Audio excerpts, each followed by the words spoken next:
when we're starting with a forward translation of the hip as I described above. We're starting using the model here. We're starting with the hip dip forward a little bit. This puts you in a starting position of hip flexion before you even start to descend in your squat, which is why you run out of room and get all that pinching in the front of the hip. It would look like starting like this with the butt out, and then as you come down, it's going to want to ride back versus staying underneath your torso, where we need to be more here, not this coming down, but more here, this scooping under. It might feel like you're falling backwards sometimes just because you're not used to being there, because your weight's actually shifting back.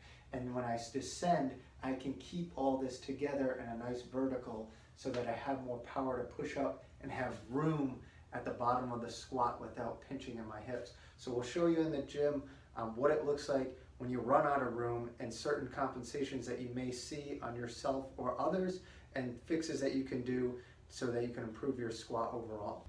So when we're in the gym and we see that forward hip translation during the squat, you can see how we would run out of room. So if I already start here with my butt out, as I lower down, I'm going to start going, my butt is shooting back. I run out of room. I'm starting to pinch my hips here. I can't get my knees forward. My hips aren't under my torso anymore. So as I go, it's a lot of pressure here. And you'll notice at certain points, depending how much mobility you have, this will start to round. So as I get lower, I'll just do this. I'm not really turning at my hips. I'm just rounding my lower back, and then I come up and get in that position again. And I put a lot of pressure on my back and the front of the hips. So what can we do about that? So the first thing is doing a front-loaded squat. Just to learn the position. The weight in front should help shift the weight backwards. So if I take a goblet squat, so I can have the hold here, and what we really want to think about doing is getting a good reach with the elbows. So we want to get them down and in right here. So unshrug your shoulders. I'll show you from this side, down and in. So now I got a good reach here. It's going to shift my weight backwards. Then I can start from here. I can shoot my knees forward as I come down, and keep my hips will stay under me. I'm staying more vertical in my torso as I come down, and then I can come all the way back up. Now let's just say that when I was holding this, I went halfway there, but let's just say I can't hold that and I start to do one of these. Okay, you might not be able to handle it. So what we could do is we could get heels elevated. So I got two 10-pound plates here. You can just elevate your heels enough like that. This is going to further allow me to shift backwards. And I can have the same goblet hold. I can be right here. And as I descend, I can still shoot the knees forward, hips are under me, and I keep this reach with the kettlebell, and now I'm all the way down and up. My knees stay over my toes the whole time. They don't go too far out or too far in.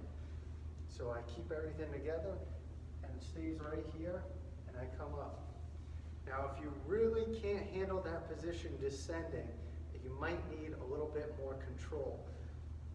So I would go heels elevated, back to your goblet hold, and you're going to unshrug, bend a little bit, and get that scoop in the hips right here.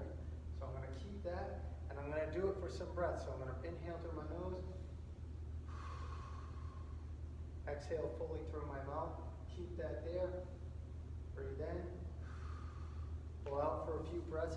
I should feel my abdominals engage as I breathe out fully, and the space between my shoulder blades and my back expand as I breathe in. Another way you could do it, you could have a low handle hold.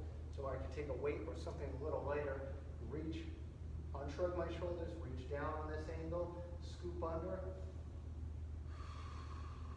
and breathe here. And as I get comfortable with the breath, I could exhale, bring my knees forward, and come down a little bit more. Start getting comfortable with that, controlling the hips, and once your pelvis feels a little more controlled, you can start loading it with some heels elevated or going to a box that's higher than 90 degrees. And as you get more and more comfortable, you should be able to descend in that squat and get a full depth.